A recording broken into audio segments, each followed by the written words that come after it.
She crossed 2,000 miles to escape the man who had bought her. The letter from the mountains said one husband. There were three brothers waiting at the stagecoach. By nightfall, she would learn that the man she fled had already crossed the Mississippi behind her with gold in his pocket and a quiet, patient hand that did not stop reaching until the thing he reached for was either his or destroyed.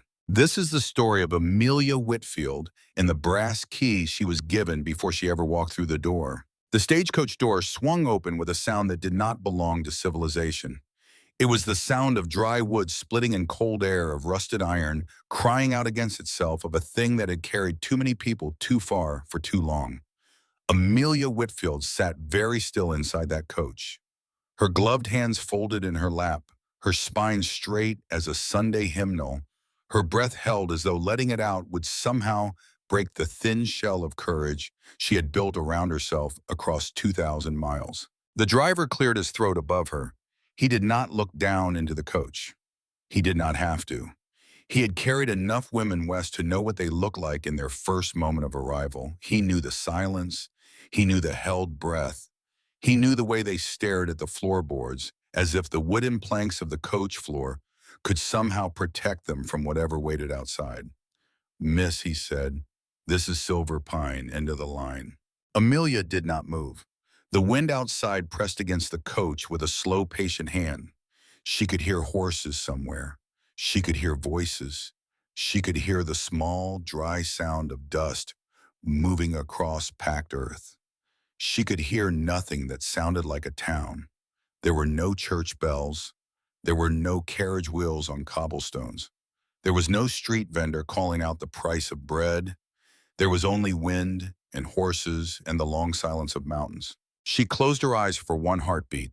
She thought of her father. She thought of his hands when he was still strong enough to hold a pen. She thought of the small house in Boston with the green shutters and the brass knocker shaped like a lion. She thought of her mother long gone and the lavender soap her mother had loved. She thought of all the things she had left behind, and she understood in that one heartbeat that she could not go back.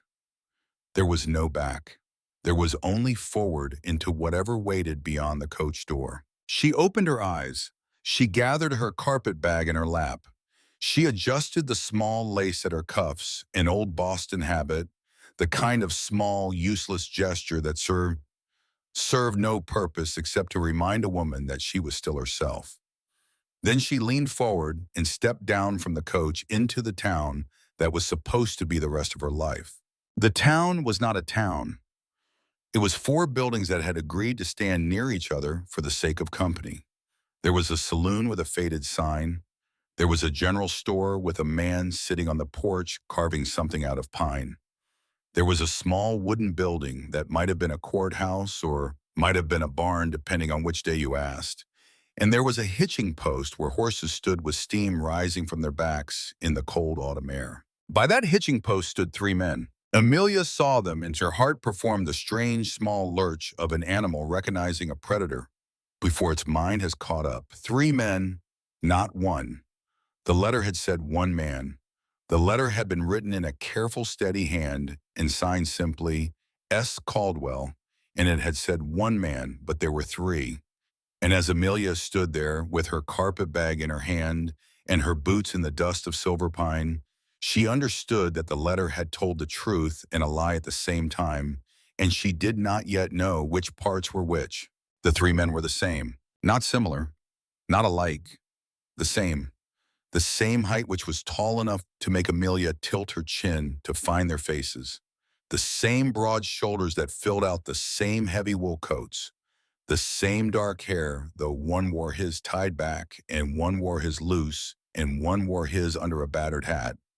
The same strong jaw, the same straight nose, the same way of standing weight settled on the back foot, hands easy at the sides, the easy stillness of men who had spent so much of their lives waiting that waiting had become a kind of work.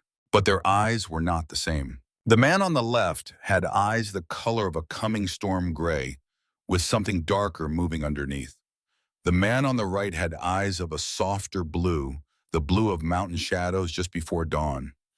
And the man in the middle, the one who stepped forward first, the one who lifted his hat with a slow, careful hand, as if Amelia were a thing that might startle and bolt, the man in the middle had eyes the color of whiskey held up to firelight, amber, warm, and tired in a way that ran all the way to the bottom of him. Miss Whitfield, the middleman said. His voice was deep and quiet. It was the voice of a man who did not waste words because he had spent enough years alone to learn what words cost. I am Silas Caldwell, he said. These are my brothers. Wyatt on my right hand, Ezra on my left. Amelia could not speak. She tried. She felt the words gather in her throat. She felt the small, careful sentences she had practiced on the train, on the second train, on the third train, in the back of every wagon, in every roadside inn, where she had slept with her hand on the carpet bag and her mother's pearl earrings tucked inside her boot. She had practiced what she would say to the man who had written her the letter. But the letter had said one man, and there were three. Wyatt, the one on the right, the one with the storm gray eyes, smiled. It was a slow smile. It was not a kind smile, and it was not a cruel smile. It was the smile of a man who had seen a great many things and had decided long ago that most of them were funny if you looked at them sideways. Easy now, Darlin, Wyatt said. None of us bite unless you ask real nice. Silas turned his head a quarter inch toward his brother and gave him a look that Amelia did not understand, but that Wyatt seemed to understand entirely, because Wyatt closed his mouth and looked down at his boots with something very close to a chastened grin. The third brother, Ezra, the quiet one with the dawn blue eyes, looked at the dust as though he wished the dust would swallow him. His ears were red. Amelia saw it and almost laughed. The almost laugh was the first thing that had moved in her chest in a long time. It surprised her. It came up from somewhere deep, from a place she had thought was sealed shut, and it broke against the back of her teeth like a small wave breaking on a dry shore.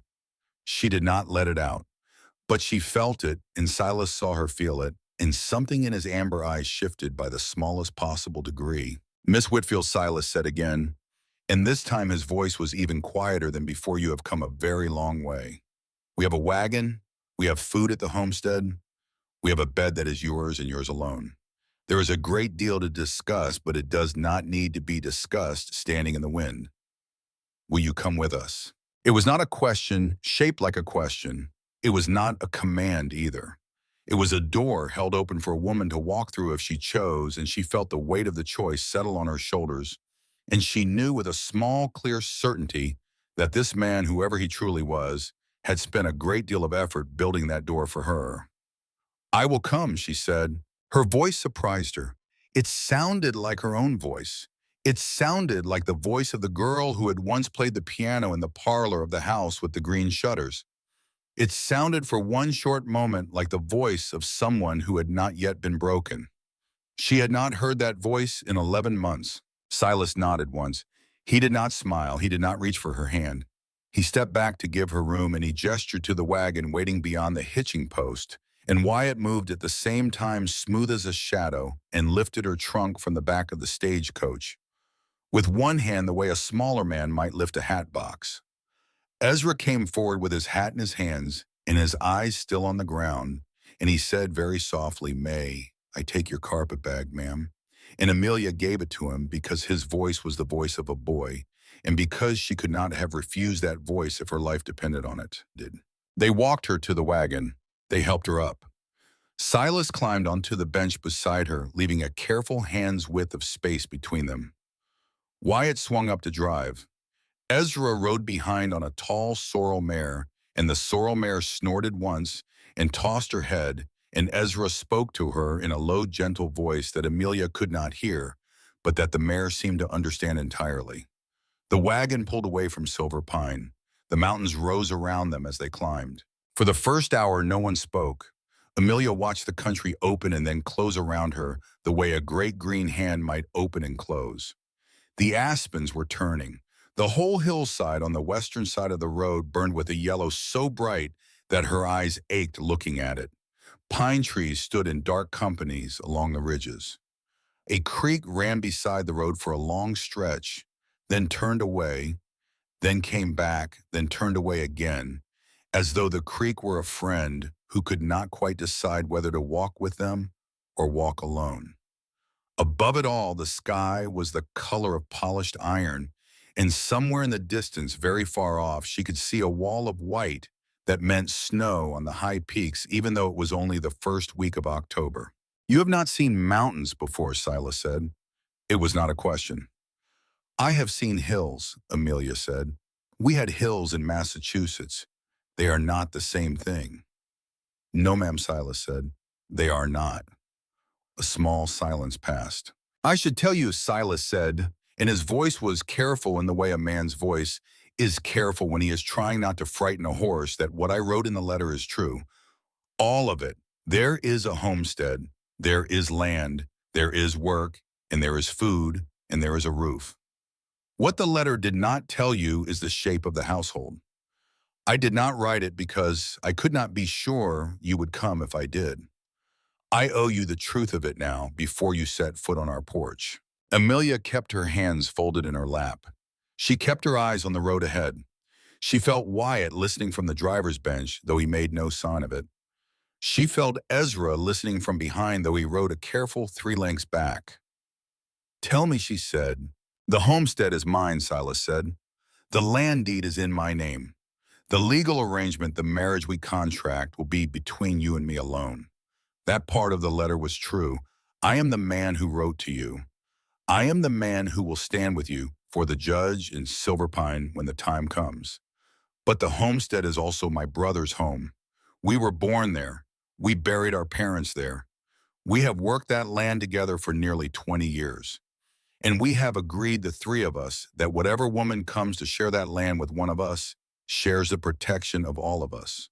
There will be no question of any of that protection extending past a brother's place. Wyatt and Ezra will be your kin, Miss Whitfield. They will not be your husbands. That line is drawn and it will not be crossed." He paused. He looked at his hands on his knees.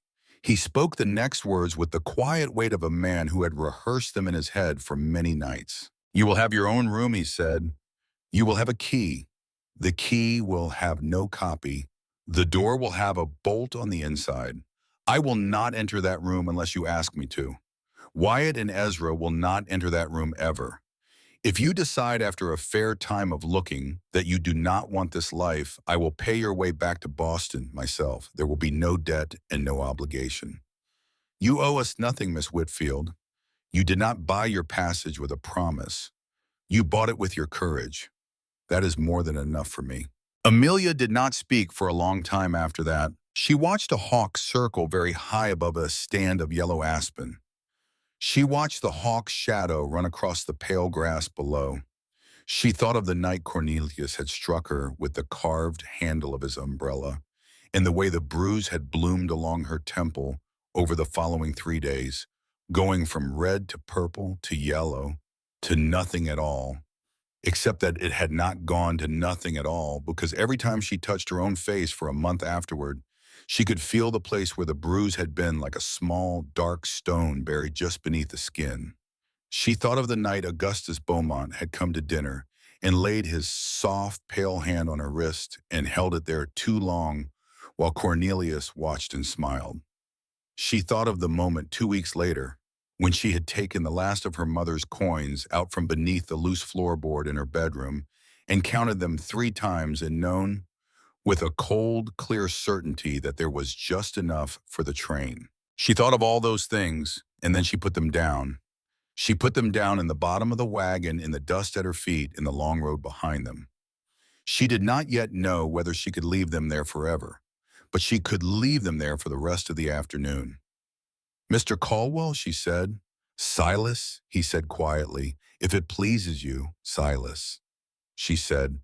"The arrangement you describe is uncommon. You know that, I know it. It will be talked about." "It is already talked about," Silas said. "There is no helping that. The town will say what the town will say. The mountain will say nothing, which is its great virtue. The mountain will say nothing." Wyatt laughed once from the driver's bench. It was a short, surprised sound, as if he had not expected to find the line funny but had found it funny anyway. Ezra behind made no sound at all, but Amelia felt him smile. She did not know how she knew. She knew. I accept the arrangement, she said. Silas did not turn to look at her. He kept his amber eyes on the road and the slow ears of the team.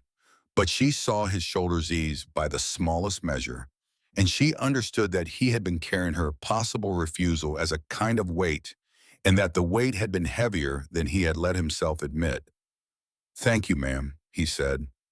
Amelia, she said. He turned then, just his face, just for one quiet moment. The amber of his eyes caught the sideways autumn light, and for a heartbeat, she thought of the lamp her father had kept on his desk, the small brass one with the green glass shade, and the way the light had pooled on his papers in the long evenings of her childhood. Amelia, he said. The wagon climbed. They came over a low ridge in the early afternoon, and the country fell away below them into a long green bowl held in the curved hands of two ridges. A creek shone at the bottom of the bowl. A cabin stood at the near end of the bowl, low and broad and dark with age, with smoke rising from a stone chimney in a thin, straight line. A barn stood to one side of the cabin. A round corral stood beyond the barn. A small herd of cattle moved like slow brown stones across the far meadow. A flock of sheep, smaller and wider, moved together in the way sheep move, which is the way a single mind in many bodies moves. This is Hawk's Hollow, Silas said. He said it the way a man says the name of a person he loves. Amelia looked at the cabin and the barn and the corral and the cattle and the sheep and the creek and the long green bowl and the ridges holding it and the high white peaks above the ridges holding it all, and she felt something very small and very quiet shift inside her chest, the way a stone shifts in a stream bed when the water finally finds the angle that will move it. It is beautiful, she said. It is hard, Silas said. But yes, it is also that. They went down the long slope into the bowl. Wyatt drove the team with the easy hand of a man who had driven that road in the dark, in the rain, in the snow, in every season for more years than he could count. Ezra rode ahead now and opened the gate. The team passed through. Ezra closed the gate behind them. They came down the last quarter mile and pulled up at the cabin, and Amelia sat for one moment Mario on the bench beside Silas Caldwell. And then she stood and let him hand her down, and her boots touched the dirt of the dooryard, and she was home, though she did not yet know she was home and would not know it for a long time yet. The cabin had been built by men who knew wood the way other men know wives. The logs were Engelmann spruce, peeled and notched, and fitted together with the patience of a craft that does not hurry. The chinking between the logs was packed tight and recent, a darker color than the gray of the wood, which told Amelia that someone had done the work that very fall before the snow came. The roof was shingled in cedar, weathered to a soft silver. The porch ran the full length of the front of the cabin, broad and deep, with two rocking chairs at one end and a long bench at the other, and a small, careful row of empty boots beside the door. 3 pairs in 3 sizes that were nearly but not quite the same. Inside the cabin opened into a single great room with a kitchen at one end and a stone hearth at the other, and a long plank table down the middle. The hearth was the size of a small wagon. A fire was burning in it. Above the hearth ran a long mantel of polished cottonwood, and on the mantel stood 3 things only: a small framed photograph of a man and a woman in old-fashioned clothes faded almost to gray, a clay jar with a blue rim, and a single carved wooden bird the size of a child's fist, carved so fine that Amelia could see the individual feathers along the small folded wings. She stopped in front of the bird. Ezra made it, Silas said behind her, when he was 12. Amelia did not touch the bird. She wanted to. She did not. A door stood open at the back of the cabin. Through it she could see a hallway with 3 doors along it. Silas led her down the hallway. He stopped at the door at the end. He pushed it open and stepped back so that she could enter the room first. It was a small room. It had a window that looked out over the creek. It had a narrow bed neatly made with a quilt of blue and white squares. It had a small writing desk. It had a wash basin on a stand. It had a single straight chair. It had a small braided rug on the floor by the bed. And on the desk set neatly in the exact center lay three things: a brass key, a slim leather-bound book, and a single dried wildflower pressed between two thin sheets of paper. Amelia walked to the desk.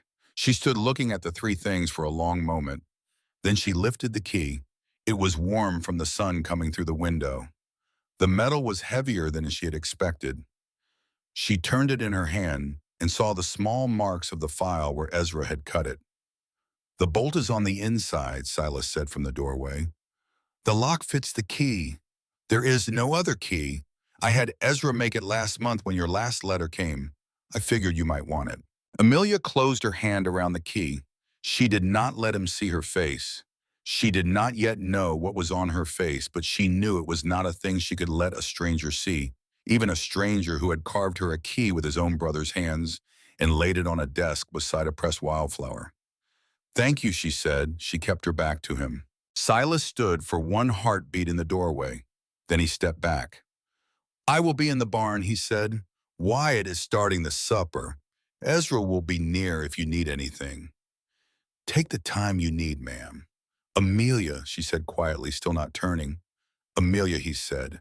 His boots moved away down the hall. She heard them cross the great room.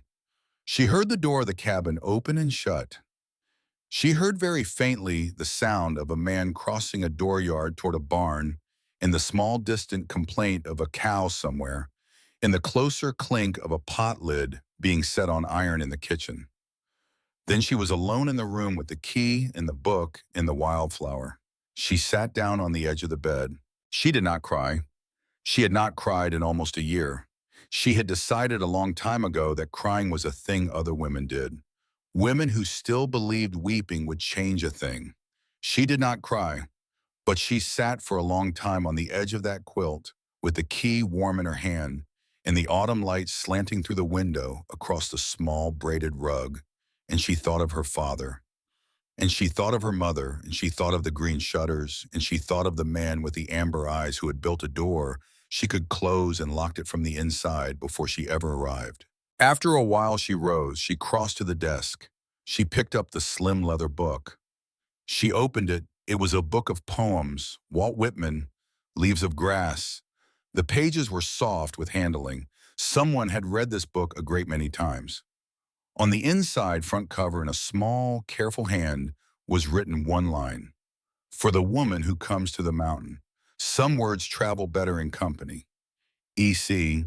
Amelia closed the book. She closed her eyes. She held the book against her chest with both hands. Then she opened her eyes and she crossed to the door and she slid the bolt closed and she stood with her forehead against the wood and she let one breath out and the breath shook on the way out. And she put her hand flat against the door and she said one word very softly to no one and to everyone.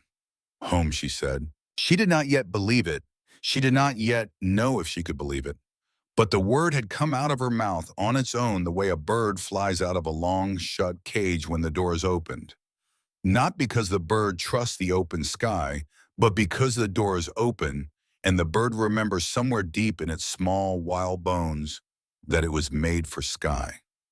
She stood there a long time. The cabin lived around her in small sounds: a pan on the stove, a man's low voice speaking to another man, the crackle of the hearth fire, the wind in the eaves, the far-off complaint of a cow.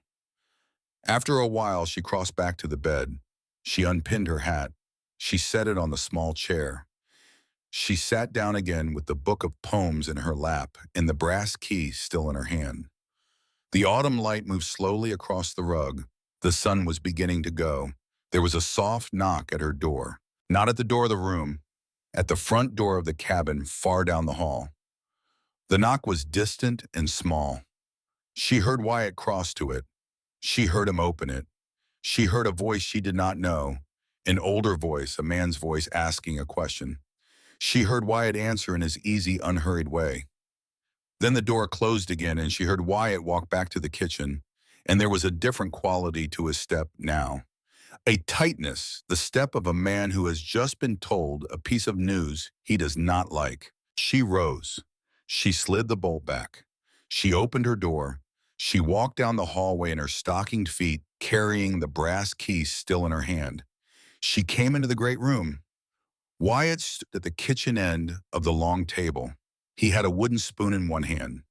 He set it down very carefully on the table, the way a man sets down a thing he is afraid he might otherwise throw. Ezra came in from the back porch and he saw Wyatt's face and he stopped. "What was it?" Ezra said. "Telegram," Wyatt said. "The boy from town rode up to bring it. He is gone now. He would not stay for coffee. He would not even come inside." Wyatt looked up. He saw Amelia standing in the hallway in her stocking feet with the brass key in her hand, and his eyes went very still, and Amelia understood before he said another word that the news was about her. "A man came into Silver Pine yesterday," Wyatt said. "A man in a dark coat. From back east. He has been asking the saloon keeper and the stage agent and the woman at the dry goods store whether a young woman with yellow hair has come through this town in the last 2 weeks. He has been offering coin for the answer. Mrs. Holloway sent the boy to tell us. She thought we would want to know." Amelia did not move. The key in her hand had gone very cold. "Did the man give a name?" Ezra said, his voice as steady as winter. "He did not need to give a name," Wyatt said. The boy heard his accent. The boy said, "The man talks like a Boston banker." Outside, the wind came down off the high country and pressed against the cabin walls. The fire in the great hearth shifted. A log fell and a small, bright cloud of sparks rose up the chimney, and somewhere in the dusk above the bowl of Hawk's Hollow, a single hawk cried once and was gone. Amelia stood very still in the doorway between the hall and the great room. She had crossed 2,000 miles. She had crossed 3 trains and 4 wagons and 1 stagecoach. She had climbed a mountain in a wagon driven by a man she had not met before sundown. She had unpinned her hat. She had laid down her carpet bag. She had spoken the word home to a closed door, and he had followed her here. She had known he would come. She had known it the way a woman knows the weather is turning, in the small bones of her wrists, in the place at the back of her neck where her mother used to braid her hair. She had known it, but she had hoped in the small, foolish, bird-shaped place inside her chest that the mountains would be too far. She had hoped that the road would be too long. She had hoped that the silence of these high, lonely places would simply swallow her the way the silence had swallowed so many others, and that he would lose her track and turn back and go home and choose another girl, any other girl, any girl who was not Amelia. He had not lost her track. The amber light of the dying afternoon came through the window over the kitchen sink and fell across the long plank table. Wyatt stood with his big calloused hand flat on the wood. Ezra stood in the back doorway with his dawn blue eyes on her face and his mouth a thin, steady line. The fire in the hearth murmured to itself like an old man telling a story to no one. "Mrs. Holloway," Wyatt said quietly, also said one more thing. He looked at Amelia. "She said the man asked specifically after a Miss Whitfield." Amelia closed her eyes. When she opened them again, she crossed the room. She crossed it slowly because she did not want to seem to be hurrying, and she did not want her knees to give out underneath her. She came to the long plank table. She set the brass key down on the wood very gently, as if it were a living thing she did not want to startle. She placed her hand flat beside it. She did not look up at Wyatt. She did not look up at Ezra. She looked at the brass key on the dark wood and at the small, clean shape of her own hand beside it, and she spoke. "His name is Augustus Beaumont," she said. "He bought me from my uncle 11 months ago for $5,000 in gold. The uncle is a preacher in Boston. The preacher owes a great deal of money to a great many men. Mr. Beaumont was the answer to the preacher's debts. I was the price. I did not agree. I was struck for my disagreement. The bruise has faded, but the agreement has not been signed. I left Boston in the night with my mother's pearl earrings and what was left of her coin. I wrote to your brother under my own name because I am tired of hiding and because I did not want to come to a man under a lie. That is who I am. That is who is coming for me. I will understand if you put me on the wagon in the morning." A long silence followed. Then Wyatt very quietly picked up the wooden spoon from the table. He turned. He set it back into the iron pot on the stove. He stirred the pot once, twice, three times. He set the spoon down again. He turned back to face her.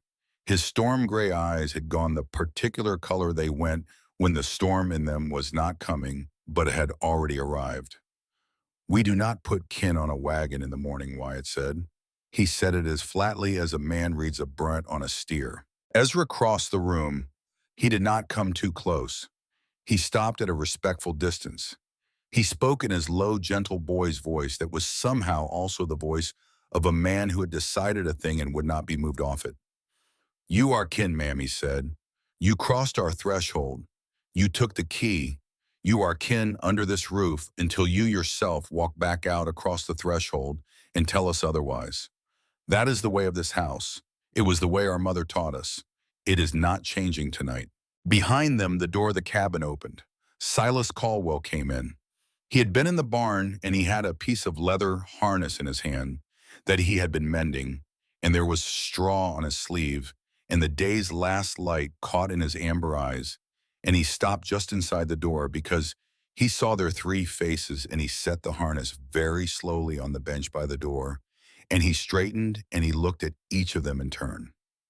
"What happened?" he said. Wyatt told him. Silas did not interrupt. He did not move while Wyatt spoke. He stood in the doorway with his hat still on and the day's last light making a thin gold line along his shoulder. And when Wyatt was done speaking, Silas was quiet for the space of 3 breaths. Then he took off his hat. He set it on the peg by the door. He crossed the great room. He came to the long plank table and he stopped on the other side of it from Amelia, and he placed his own broad, calloused hand flat on the wood mirror to hers, the table between them, and the brass key between their 2 hands. "Amelia," he said. She made herself look up. His amber eyes were tired. His amber eyes had been tired since the moment she had first seen them in front of the saloon in Silver Pine. But under the tired, there was something else now, something that had not been there in the morning, something that had moved in close while she was unpinning her hat in the small back room. It was not anger, though there was anger in it. It was not pity, though there was something like sorrow in it. It was the steady, banked heat of a man who had decided a thing. "A Caldwell keeps his word," he said. He held her eyes. "I gave my word in a letter I wrote to a woman I had not met. The letter said she would have a home. The letter said she would have protection. The letter said she would have a key to her own door. I meant every word of it then. I mean every word of it now. The man coming up the road from Boston does not change the meaning of the letter. The man coming up the road from Boston only finds out when he gets here what the letter meant." Amelia's throat ached. She did not let it show. She had not cried in 11 months. She did not cry now, but she let her hand slide forward across the plank table, the smallest possible distance, and her fingertips touched the back of Silas Caldwell's hand, and they stood there like that, the 2 of them, with the brass key on the wood between their 2 hands, while outside the autumn light failed in the long bowl of Hawk's Hollow, and the high white peaks above turned the color of cold iron, and the first stars began to come out one by one above the pines. Behind her, Wyatt picked up the spoon and stirred the pot. Behind her, Ezra walked to the hearth and laid another log on the fire. The cabin lived. The mountain stood.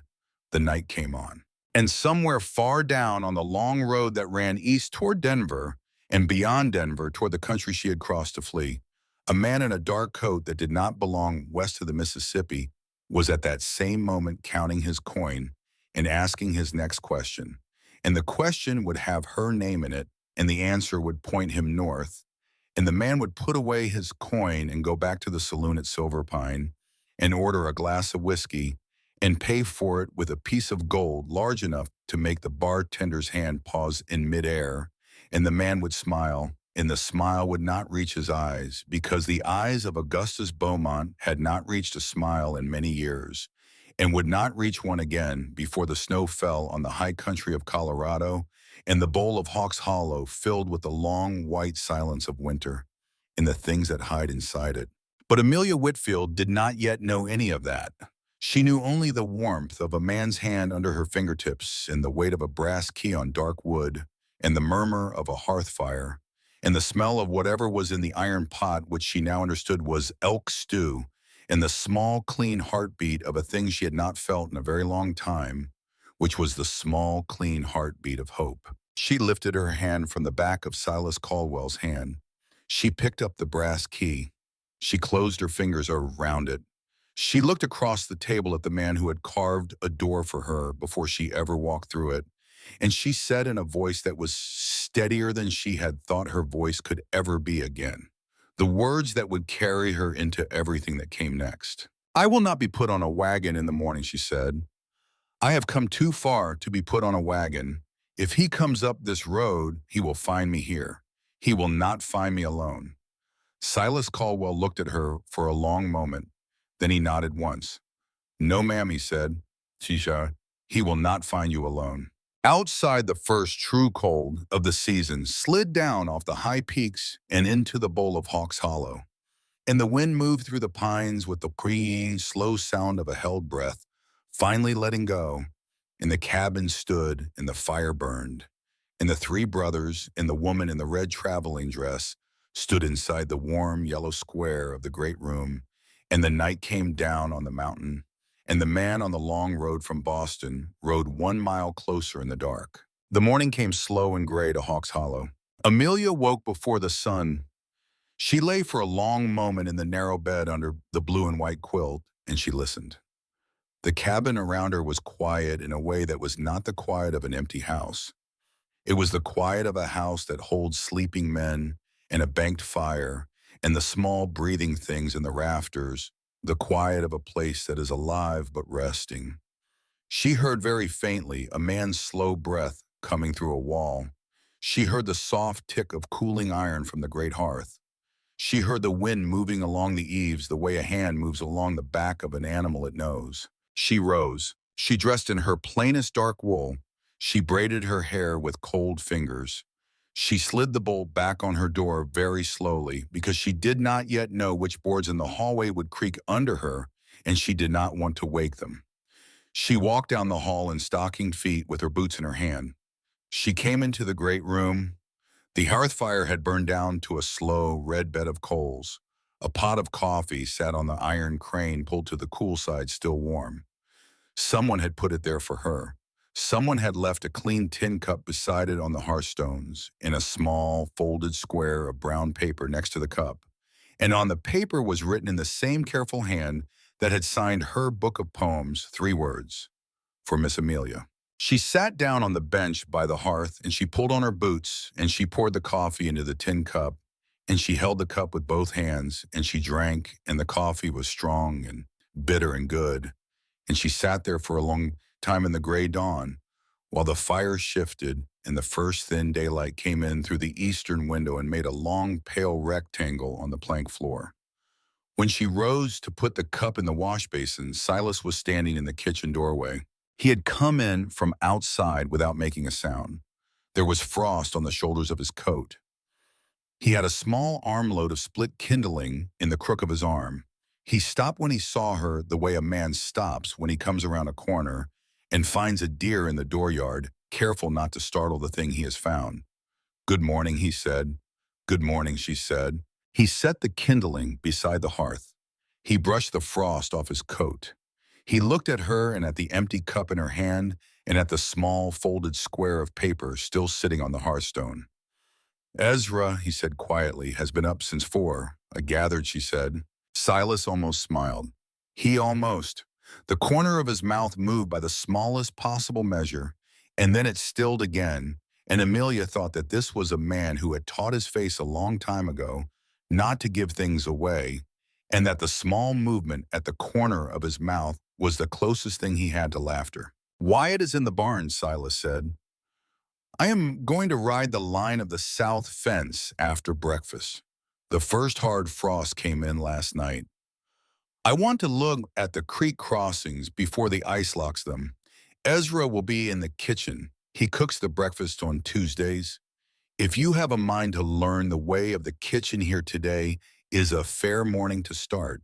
If you have not the mind, then the porch is yours, and the rocking chair and the coffee for as long as you wish." She thought about it. "I will go to the kitchen," she said.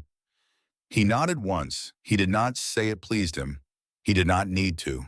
He picked up his hat from the peg by the door and he stepped back out into the gray dawn.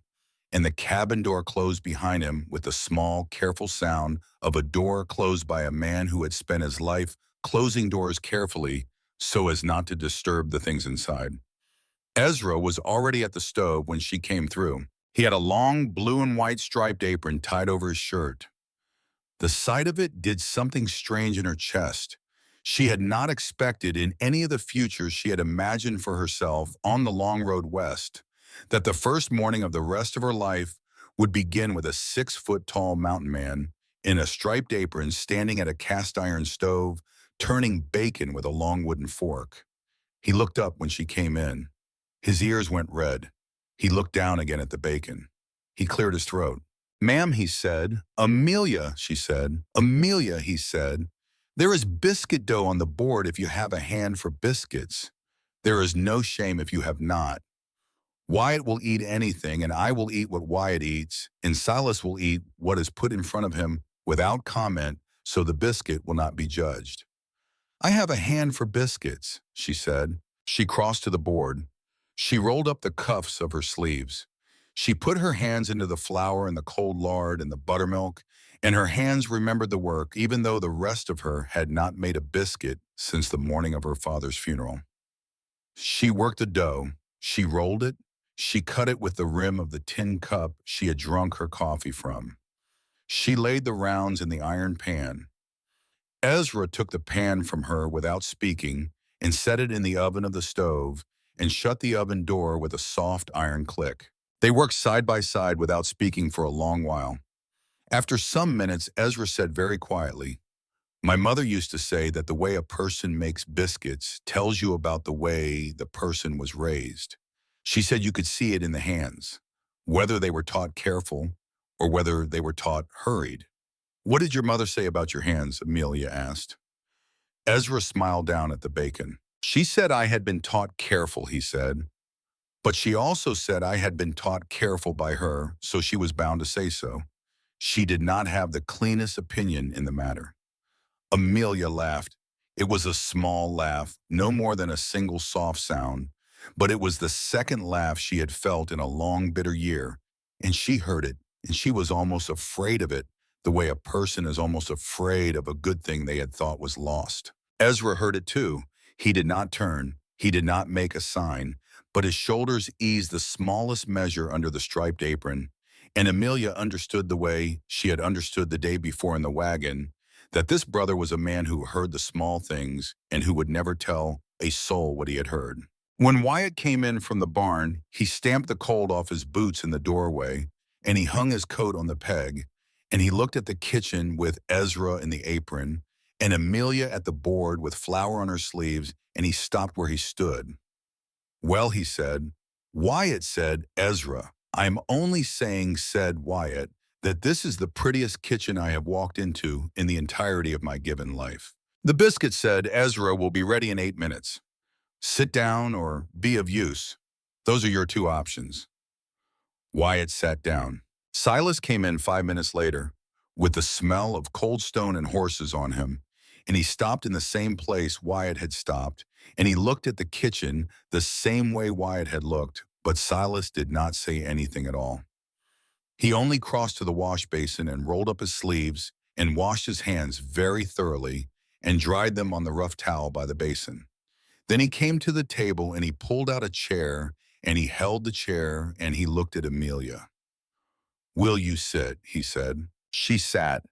He pushed the chair gently in behind her. Then he sat down across from her, and Wyatt sat down at the head of the table, and Ezra brought the food, and the four of them ate breakfast together for the first time, and for a few quiet minutes the room was only the sound of forks on tin plates, and the slow popping of the fire, and the wind moving somewhere far above the roof. So began the days at Hawks Hollow. The first week passed the way a good first week passes in a place a person is meant to be, which is to say it passed without seeming to pass at all. Amelia woke each morning to the cool gray dawn and the smell of wood smoke. She drank Ezra's coffee. She made biscuits. She washed plates. She swept the great room with a stiff broom of bound willow. She mended the long tear in the sleeve of Wyatt's heavy work coat without being asked, sitting by the hearth in the warm autumn evenings with the coat across her lap and her needle moving steady. And Wyatt, when she handed it back to him in the morning, looked at the seam for a long, quiet moment. And then he looked at her and he said, only Ma'am and Amelia understood from the way his voice went rough on that one word that no one had mended a coat for that man in a great many years. Silas taught her the weather. He took her out onto the porch on the third morning, and he stood with her for a long while and he pointed at the sky. That gray, he said, with the long, thin streaks running northwest, that is high, cold air moving in. That gray with the rounder shapes piled up like pulled wool, that is wet weather coming. The first will give you frost. The second will give you snow. You learn the difference here in the first year because the first will let you ride and the second will trap you in the cabin for 3 days. And a person who plans wrong on the wrong day has to spend 3 days regretting it. How do you tell it, she said, when both grays are in the sky at once? Then you go by the wind, he said. If the wind is from the north, you trust the cold. If the wind has any west in it, you trust the wet. If the wind dies altogether, you trust nothing. And you go inside because dead air on this mountain in October is the sky deciding what it wants to do, and it does not always decide kind. He was a careful teacher. He did not lecture. He spoke in short, clean sentences, and he waited for her to think, and he did not fill her silences with more words. He treated her, she came to understand exactly the way he had said he would treat her in the wagon on the way up. As kin. Not as a child and not as a creature to be steered, but as a grown woman come into a country she did not know who had every right to learn the country at her own speed. Wyatt taught her the creek. He took her down to it on the fourth day with a small basket and a length of fine twine and a tin of waxed corks. He showed her how to read the slow water from the fast. He showed her where the cutthroat trout held in the deep places under the cut bank. He showed her where the cold air from the high country pooled along the creek bottom in the early hours, and how to walk in such a way that a person did not break the thin curl of frost on the willow tips, because the trout said Wyatt could feel a footstep in the willow root from 20 feet away, and a heavy-footed person was a hungry person on this creek. He did not, she noticed, treat her like a woman who could not stand a cold creek bank at dawn. He treated her like a person who had not yet learned this creek, but who was going to. There was a difference. She had not known until that fourth morning how badly she had needed the difference. It was on that fourth morning, walking back up from the creek with the basket between them, that Wyatt told her about the scar. Silas had come down to meet them at the lower gate, and he had walked ahead with the basket, and Amelia had hung back beside Wyatt for a moment, because there was a thing she had wanted to ask, but had not known how to ask. And Wyatt, without her saying a word, said it for her. You are looking at the scar on my brother's neck, he said. I have not asked him about it, she said. You will not need to, he said. He took it from a black bear when he was 19. The winter we lost our father. The bears were down out of the high country that year because there had been no acorns and no berries, and they were coming into the dooryards looking for anything warm enough to kill. Silas killed his bear. The bear marked him on the way out. The marking has stayed. Why did he never tell me, she said. Because telling a story, said Wyatt, is a thing my brother does not do for the sake of being known. He does it for the sake of teaching a thing, and the bear has nothing more to teach him. So he leaves the bear off the table. You will find that with him. He keeps the things that are still teaching him close. He sets the rest down. Amelia walked the rest of the way to the cabin with that in her ear, and she thought about it for a long time afterward, and she filed it away in the small, careful place inside her where she was beginning to keep the things she had learned about Silas Caldwell. Ezra taught her the horses. He took her to the corral at the far end of the barn on the fifth day. There were 6 horses in the Caldwell string. Jasper, the long-legged chestnut, who was Silas's. Smoke, a tall iron-gray mare, who watched everyone over the rail with a steady, patient eye, of a mother of sons. Whisper, a small mountain mare the color of mahogany, and three plow horses, two bay and one black, who stood together in the way of horses who have spent a great many years standing together. Whisper said, Ezra is the one you will ride, if you wish to ride. Amelia stood on the lower rail of the corral and she looked at the mare. Whisper looked back at her with an unhurried brown eye. I rode as a girl, she said. Not so much. Not for a long time. My father had a small chestnut gelding. He let me sit on him in the meadow behind our house. I do not remember much of the riding. I remember the smell of him. I remember the feel of his neck under my hand. Then you will remember the rest, said Ezra. Horses give you back what you gave them when you were a child. They do not forget you, even if you forgot you ever knew them. He brought her into the corral. He put a halter on Whisper without rope or hurry. He showed her how to stand at the mare's shoulder and how to lay a hand on the warm neck and how to breathe slow so that the mare's breath came down to match her own. He did not put her on the horse that day. He did not put her on the horse until the 8th day. By then, Whisper followed her along the rail without a halter at all, and Amelia stood in the dust of the corral with her hand on the mare's mane, and she thought for the smallest fraction of a moment that she had been someone else once a long time ago, and that the someone else was beginning to come back the way a person comes back from a far journey, slowly in pieces without quite noticing the moment of arrival. You're home now, Darlin, said Ezra one evening very quietly when he passed her in the kitchen and saw the look that had been growing in her face all week.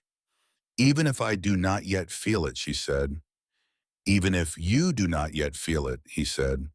The days went. The mornings were colder.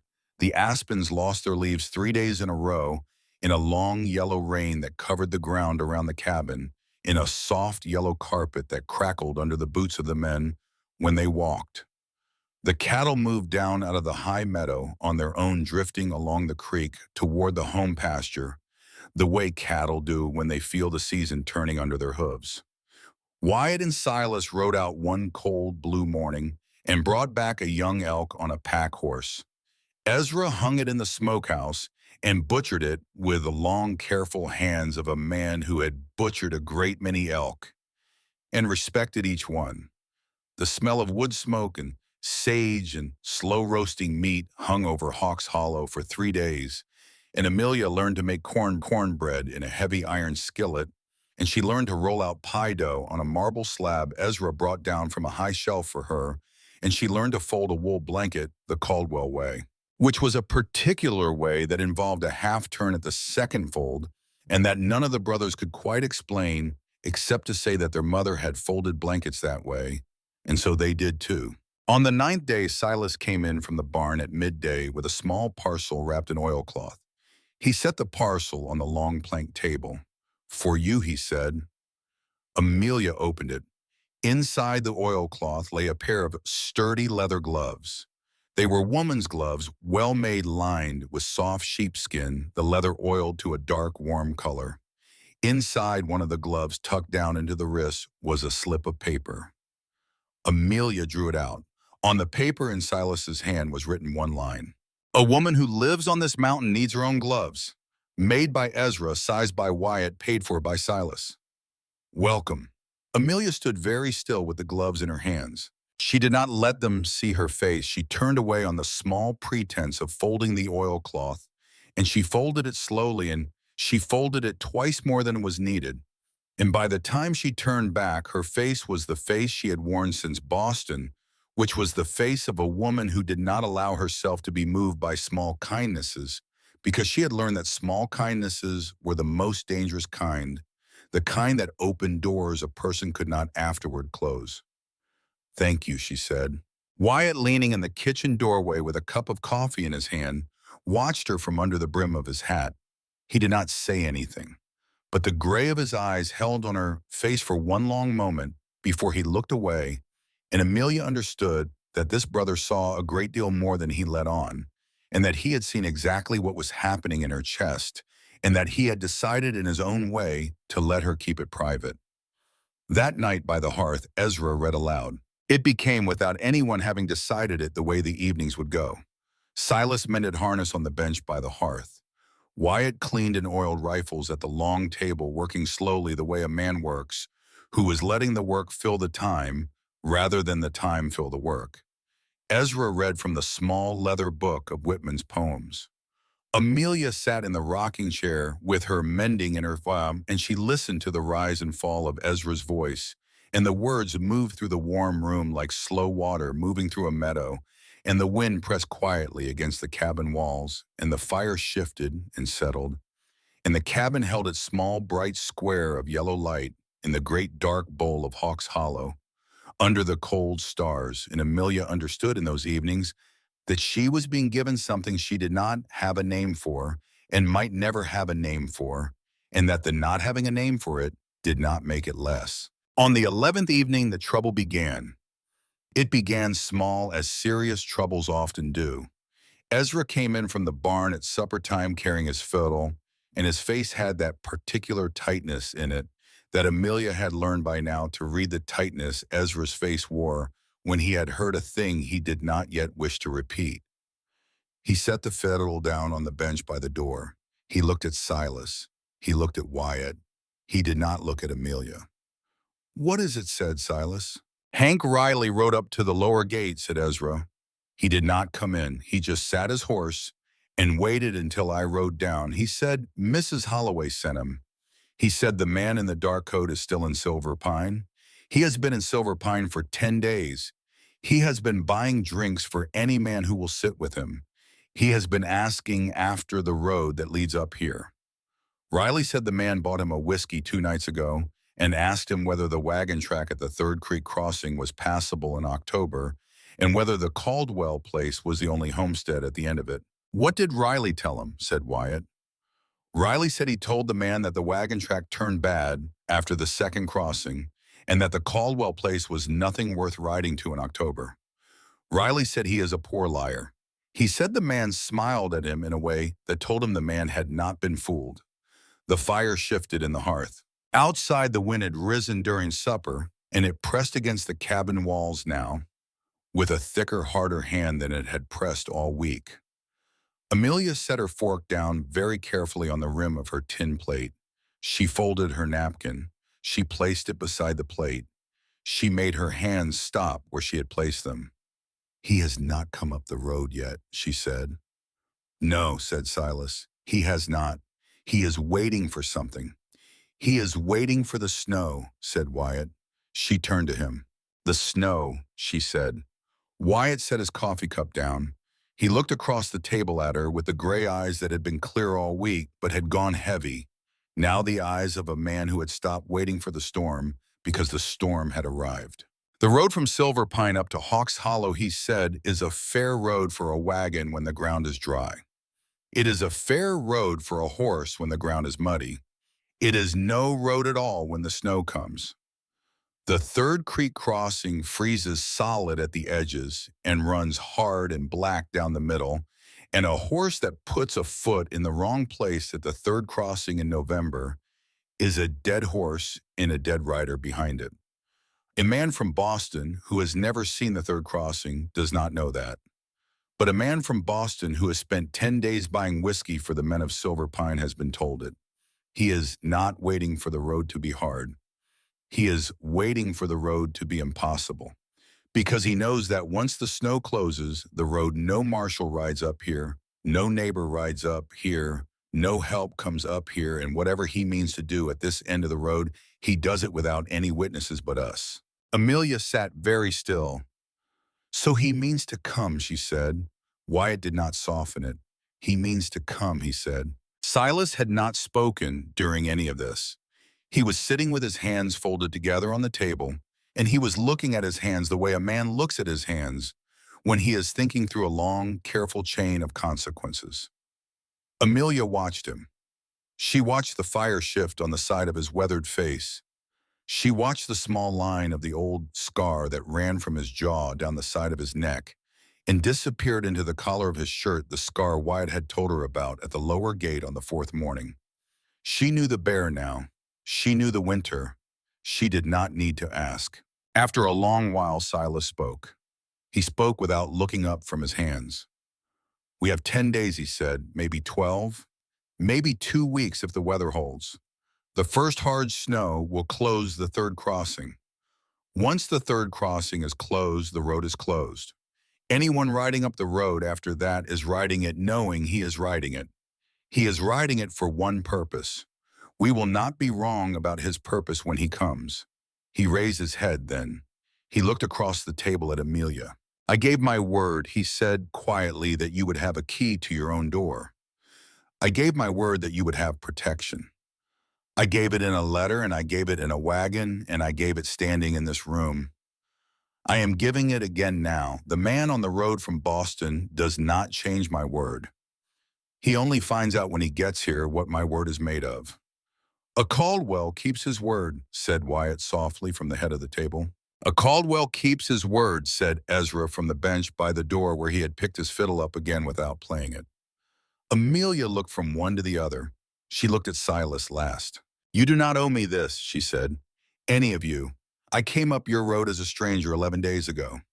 You have given me a roof and a key and a pair of gloves and a horse to learn and a book to read. You do not owe me a fight. There is still time. He has not yet seen me. If I leave now before the snow closes the road, he will lose my track at Silver Pine, and you three will be free of me, and your mountain will be the same mountain it has been all your lives. Silas looked at her for a long moment. Then he said something she did not expect. He said you would not come back. She did not understand. I am sorry, she said. If you go down the road tonight, Silas said you would not come back. Not this winter, not next spring, not ever. You would mean to. You would tell yourself in Denver that you would write us a letter when you were safe. You would mean it, but the road runs one way for a woman like you, Amelia. East, always east, back toward the people who hurt you, because hurt is a country a person knows the map of, and a country a person knows that the map of is the country a person ends up walking back into when they have run out of strength. I have seen it happen. I have seen it happen to a woman I loved more than my own breath, and she did not even try to leave. She only waited, and the country still came and got her. I will not put you back on that road tonight to save myself a trouble. I would rather have the trouble. The cabin was very quiet for a long moment. Outside, the wind moved. Amelia spoke, and her voice was steady, though it cost her to keep it steady. Who, she said, was the woman? Silas held her eyes. Her name was Evelina Parker, he said. She was to be my wife 6 years ago. She was 23 when Augustus Beaumont had her killed. He wanted my father's silver claim. He could not buy my father, and he could not buy me, so he took the thing he could take. There was no proof that would stand in a Denver court because the men who could have stood as proof had been bought before any of us thought to ask them. Beaumont walked out of that court a free man 6 years ago. He has been a free man every day since. The fire popped. Amelia drew a slow breath. So when my letter came, she said, I read your letter many times before I answered, said Silas. I sat at this table where we are sitting now, and I went over it line by line, and then I went over it again. I told myself I had no business answering. I told myself I had no right to bring a woman up onto this mountain when there was a man down in Denver who had killed the last one. I told myself a great many sensible things, and then I answered the letter anyway. Why, she said. Silas was quiet for a long time before he answered her. When he spoke, his voice had gone lower than she had heard it go, yet low and rough, the voice of a man speaking past a thing in his throat. Because in the 7th paragraph of your first letter, he said you wrote a single sentence about your mother's pearl earrings and the way she used to put them on for the Christmas service, even though she did not believe a word the preacher said, and the way she would put her cold hand on your cold hand in the pew and squeeze it once, and you said you still have the earrings and you would carry them with you wherever you went. I read that sentence until I had it by heart. I knew somewhere around the 40th reading that I was going to answer. I was only delaying so I could pretend it was a decision. Amelia did not speak. She could not speak. She rose from the table very slowly, and she crossed the great room, and she went down the hallway, and she closed the door of her small room behind her, and she stood with her back against the door, and she pressed both hands flat to the wood, and she let one breath out, and the breath came out steady because she had taught it to come out steady a long time ago, and the teaching had held. But she stood there for a long time. After a while, she crossed to the desk. She sat down. She drew the small leather book of poems toward her. She opened the inside cover. She read again the line in the careful hand. For the woman who comes to the mountain. Some words travel better in company. E.C. She closed the book. She set her hand flat upon it. She closed her eyes. She thought of Boston. She thought of the green shutters. She thought of the carved umbrella handle and the bruise that had bloomed yellow along her temple. She thought of Augustus Beaumont's soft, pale hand on her wrist at the dinner table. She thought of her mother's pearl earrings tucked in the toe of her boot through 3 trains and 4 wagons and 1 stagecoach, and of the moment very late at night in a roadside inn outside St. Louis, when she had taken them out and laid them on her palm under the lamp and looked at them and thought, "You got me this far, Mother. You will get me the rest of the way." She thought of Silas Caldwell at his table reading her letter line by line again and again until he could not delay any more. She thought of Evelina Parker. She drew a piece of paper from the small drawer of the desk. She uncapped the small bottle of ink. She dipped the pen, and she wrote in the careful hand her mother had taught her 2 lines. "I am not going down the road. I am staying. Let him come." She did not address the lines. She did not sign them. She folded the paper once. She rose. She crossed back down the hall and into the great room where the 3 brothers were still sitting where she had left them, and she walked to the wing plank table, and she set the folded paper down in the middle of it, and she did not say anything. And she went back down the hall to her room, and she closed the door, and she slid the bolt. Behind her in the great room, none of the brothers moved at first. After a long, quiet moment, Silas reached out and unfolded the paper. He read it. He passed it without a word to Wyatt. Wyatt read it. He passed it to Ezra. Ezra read it. Ezra refolded the paper very carefully along the original crease. He laid it back in the middle of the table in the exact place Amelia had laid it. Then he stood up and he walked to the bench by the door, and he picked up his fiddle and he tucked it under his chin, and he played very softly a slow old air their mother had taught him when he was a boy, an air about a long road and a far house and a light in a window. He played it once through. He stopped. He set the fiddle down. "A Caldwell keeps his word," Ezra said quietly. "So does a Whitfield," said Wyatt, looking at the folded paper on the table. "So it would seem," said Silas. Outside, far above the high peaks, a thin white line of cloud was moving down out of the north. The kind of cloud Silas had taught Amelia to read on the 3rd morning. The kind of cloud that meant cold weather.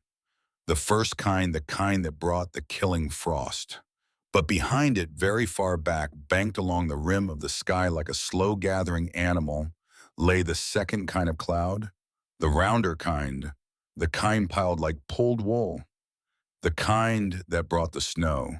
It was 9 days out yet, maybe 10, but it was coming. And down in Silver Pine, in the lamp-lit back room of the saloon, a man in a dark Eastern coat counted out 3 more pieces of gold onto a worn green felt table and slid them across to a thin man with greasy hair and a missing front tooth, and asked very softly in the careful Boston accent that did not belong within 500 miles of where he sat, one final question. "How many men," said Augustus Beaumont, "can you bring me by the time the snow closes the road?" "5," said the thin man. "Bring me 8," said Augustus Beaumont, and laid down 2 more pieces of gold. The thin man looked at the gold a long moment. Then he reached out his hand and took it. The snow came on a Friday. It came the way the second kind of weather always comes in the high country. It came slow at first in single quiet flakes that drifted down through the still afternoon air and lay on the porch boards a moment and were gone. By dusk, the flakes were thicker. By full dark, the wind had risen, and the snow was coming sideways out of the north. And Wyatt, standing on the porch with a lantern in his hand and his hat pulled low, looked up into the black sky and said one quiet word. Now he said, inside the cabin, the great hearth burned high. Silas had brought in 3 armloads of split pine and stacked them against the inside wall by the stones. Ezra had filled the iron kettle and the 2 big copper pots with water from the well and set them in a row along the hearth bench. Amelia had taken every candle and every lantern down from the shelves and trimmed the wicks and refilled the wells with kerosene from the small brown jug in the pantry. They worked without speaking much, the 4 of them, with the ease of a household that had already learned the shape of one another in 11 days. And outside the wind rose and the snow rose, and the long bowl of Hawk's Hollow began to fill up with the white silence that Wyatt had warned her of. By morning, the world was gone. Amelia rose in the gray dark and pulled her wool wrap around her shoulders and went out into the great room. The window beside the hearth was a square of soft white nothing. She crossed to it. She put her palm flat against the cold glass. There was no horizon. There were no trees. There was no fence line. There was only the slow turning curtain of snow and the muffled sound of wind that came from no direction because it came from every direction. And somewhere far above the low, long groan of a cabin roof, carrying a great deal more weight than it had carried at sundown. The fire was high. Silas had been up. He was always always up before her now. She turned and saw him at the long plank table with the coffee cup at his elbow and a piece of harness in his hands that he was not really mending, and he looked at her in the gray firelight, and he said quietly, "The road is closed." She knew what he meant. She crossed to the table and she sat down across from him. She set her hands flat on the wood. She made her voice the steady voice she had practiced. "How many days?" she said. "Until the road opens again." "Until the road opens again." "5," he said. "If the wind dies tonight and the sky clears tomorrow and the temperature does not fall too far." "7 more likely. 10 if the second storm comes in behind this one, which it sometimes does. And if he is already on the road," she said. Silas met her eyes. "If he is already on the road," he said, "then he will be on the road when the storm hits, and the road will deal with him before we have to. The road has dealt with better men than him." Amelia thought about that for a long moment. She thought of Augustus Beaumont in his clean dark coat on the back of a livery horse riding up a wagon track he had never seen in a country he did not know, into the teeth of a storm he had no map for. She thought she ought to feel something at that picture. Pity, perhaps, or satisfaction. She found that she did not feel either. She found she felt only the small, clean, cold feeling of a woman who has finally laid down a thing she has been carrying for too long. "He will not have come up alone," she said. "No, ma'am," said Silas. "He will not." "Then if the road has dealt with one of them, it will have dealt with all of them." "Most likely," said Silas. "But not certainly." "Not certainly," he said. Wyatt came in then from the back porch with snow on his shoulders and his eyebrows white. He stamped his boots in the doorway. He hung his coat on the peg. He poured himself a cup of coffee. He sat down at the head of the table and he said, "The sheep are in, the cattle are in, the horses are in. Smoke is restless. She knows there is something out there she does not like. The other horses are quiet, so I am inclined to think Smoke is reading the wind and not a man." "But you do not know," said Silas. "I do not know," said Wyatt. "Then we will assume she is reading it a man," said Silas. Wyatt nodded once. Outside, the wind shifted half a point, and the snow came harder against the glass. The first day of the storm passed slowly. Ezra cooked. Wyatt cleaned the rifles, all 4 of them, on the long plank table with the slow, careful hands of a man who was making the work last.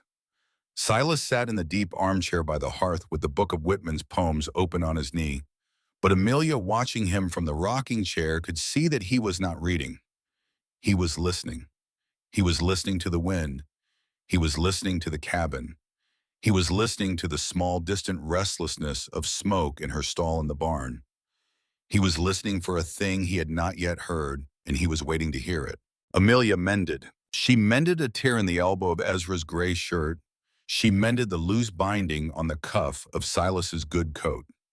She darned a heavy wool sock of Wyatt's sitting close to the hearth with her thread on her knee, And Wyatt, when she handed it back to him in the late afternoon, turned it in his rough hands for a long, quiet moment. And then he looked at her and he said, "You have a careful hand, ma'am." And Amelia understood again that the words coming out of this brother's mouth were not the words inside his chest, and that the words inside his chest were larger and quieter and would never come out at all, because that was the way he had been built. Toward dusk on the first day, Ezra went out to the barn to break the ice on the water troughs. He came back 20 minutes later. He came in slowly in a way that was not Ezra's way, and the brothers both stood up from where they were sitting, and Amelia rose from her chair because the way Ezra came in told all three of them at once that something had changed. "There is a track," said Ezra. He set a small bundle on the table. It was a rolled neckerchief. He unrolled it carefully. Inside lay a single short length of cigarette paper, half burned, the unburned end black with damp. He laid it on the wood. "Where?" said Wyatt. "Inside the lower gate," said Ezra, "about 30 paces in from the road." The snow had drifted in over most of it, but the wind shifted in the last hour, and a piece of the drift came off, and I saw the print of a boot. Not one of ours, smaller foot than any of us, city boot. The sole was smooth. There was no nail pattern. He came in on foot. He came in within the last day. The cigarette paper was inside the print where he had dropped it. So said Silas. "So one of them is already on this side of the third creek crossing," said Ezra. "He came up on foot before the storm closed the road. He is in the country now. He is between us and the road out." "Where would he be?" said Wyatt. Ezra did not answer right away. He looked at the cigarette paper. He thought, "The line shack," he said. "The line shack," said Silas very quietly. "What is the line shack?" said Amelia. "It is a shed," said Silas, 2 miles down the south fence line. "We use it for haying in the summer and for cattle in the bad weather. It is small. It has a little iron stove. It has a roof that does not leak. A man who has been in this country could walk to it from the lower gate in an hour, even in this snow. A man who has been told where it is by someone in Silver Pine could find it." "Riley," said Wyatt very low. Silas did not answer. "We do not know that," said Ezra. "We do not know that," agreed Silas, "but it is the shack. He is in the shack. He is staying out of the storm, and he is waiting for something. He did not come up here to in a snowdrift. He came up here to do a job. He is waiting for the job." "The job," said Amelia. The three brothers turned to look at her. She was standing very straight, and her hands were folded very tight in front of her, and her voice was level. "The job," she said again. "He is in the shack, and he is waiting to do a job. Tell me what the job is." Silas did not look away from her. "He was not sent up here to bring you back," he said. She had known. She had known since the moment Wyatt had stamped the snow off his boots in the doorway 11 days ago and read her the telegram from Mrs. Holloway. She had known in the small bones of her wrists. But knowing a thing in the small bones of the wrists and hearing it spoken at a long plank table in the gray light of a stormy afternoon were not the same kind of knowing. And she felt the second kind move through her, now the way cold water moves through a cup. Augustus Beaumont said Silas has a habit of cleaning up things he has paid for and not received. He does not like loose accounts. He has done this before. We have reason to think he has done it more than once. The man in the shack was not sent to bring you home, ma'am. He was sent to make sure you do not go home. He was sent to make sure no one ever sees you again." Amelia did not move. The fire shifted in the hearth. Outside, the wind moved. "I see," she said. She sat down. She sat down because her knees had decided without consulting her that they would prefer to be sitting. She placed her hands flat on the table on either side of the cigarette paper. She looked at the small, burnt scrap of it for a long moment, and she thought of the soft, pale hand of Augustus Beaumont on her wrist at her uncle's dinner table. And she thought of the way he had smiled at her after he laid his hand there, the smile that did not reach his eyes. And she understood that the smile she had seen at that dinner table 11 months ago, in the cigarette paper now lying on this plank table 1,100 miles to the west, were the same thing, the same exact thing. the slow, patient hand of a man who did not stop reaching until the thing he reached for was either his or destroyed. She lifted her eyes. She looked at Silas. "What do we do?" she said. Silas did not answer right away. He looked at his brothers. Wyatt spoke first. "We go and get him," said Wyatt. "We do not," said Silas. "We do," said Wyatt. "Silas, he is 2 miles down our own south line. He came onto our land. He is sitting in our shack, burning our wood, waiting for a chance at our kin. We do not sit in this cabin and let him have his weather and his rest. We go and we get him before the storm breaks and before the others come up the road behind him. If we go," said Silas, "then we leave Amelia and Ezra in the cabin with no one who can reach them in time. If a second man is out there we have not seen." "Then I go alone," said Wyatt. "Then you do not come back," said Silas. The brothers looked at each other across the table for a long, quiet moment. Amelia spoke. "I will go with him," she said. All three brothers turned to look at her at once. She kept her voice level. "You do not need to keep me in the cabin," she said. "I can shoot. My father taught me on a small chestnut gelding's back when I was 12 years old with his old cap and ball pistol, and he made me shoot at tin cans on the rail fence until I could hit them 7 of 9. I have not held a pistol in 11 years.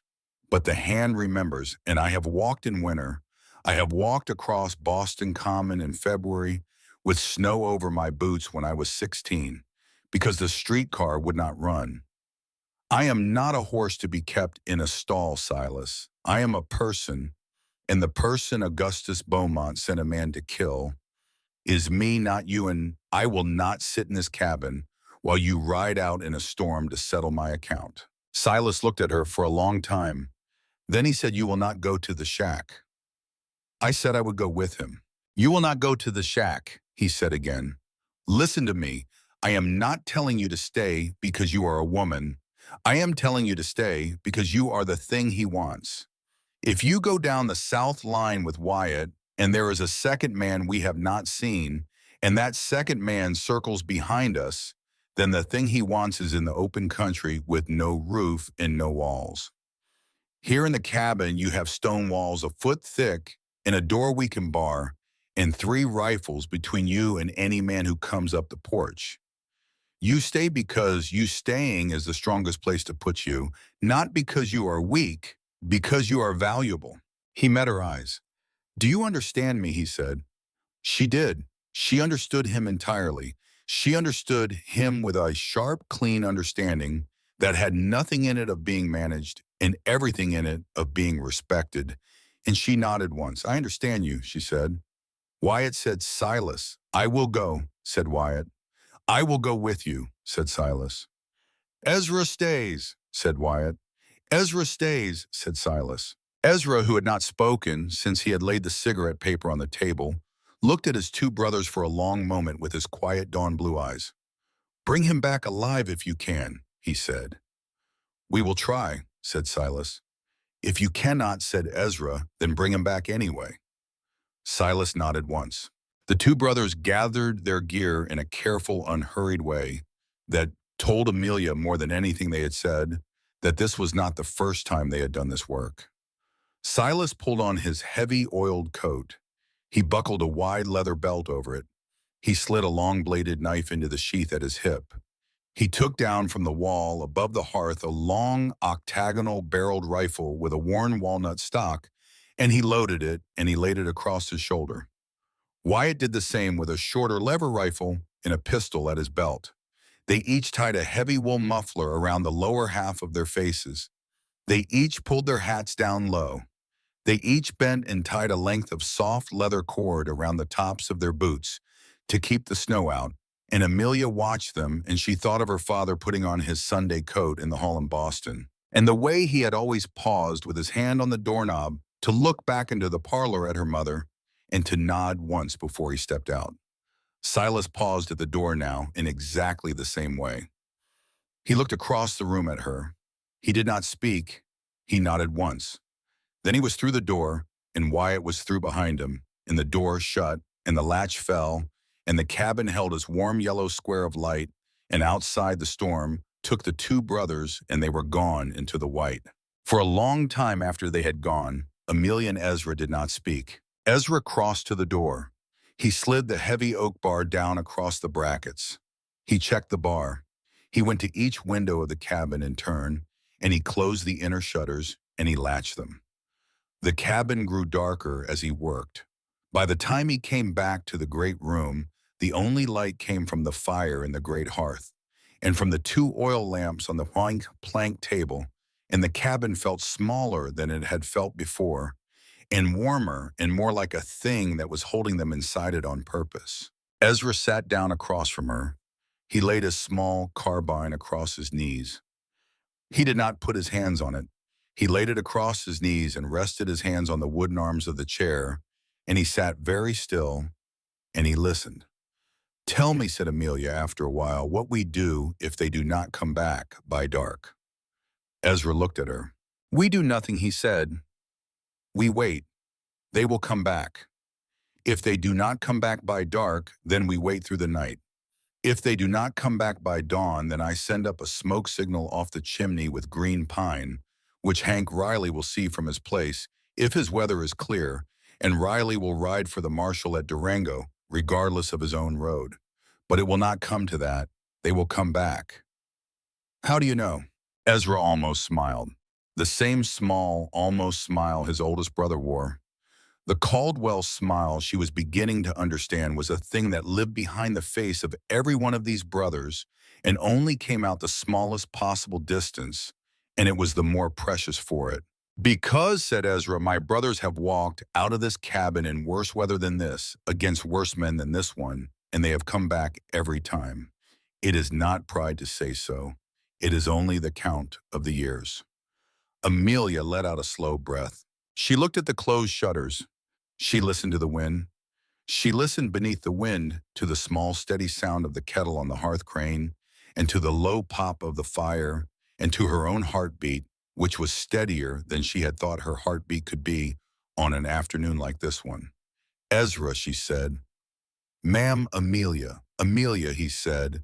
"The bird on the mantel," she said. "Ma'am, you carved it when you were 12. "Yes. What is it?" He looked at the small carved wooden bird on the mantel above the great hearth. He looked at it for a long, quiet moment, the way a man looks at a thing he has not really looked at in a long time because it has been there too long. "It is a winter wren," he said. "We had a pair of them in the eaves of the cabin the winter our mother died. They sang in the cold mornings. She liked them. She used to sit on the porch in her chair even when she could barely sit up at the end, and she would listen for them, and she would smile when she heard them. After she was gone, I carved that one out of a piece of cottonwood, so that there would always be a wren on this hearth." Amelia did not speak.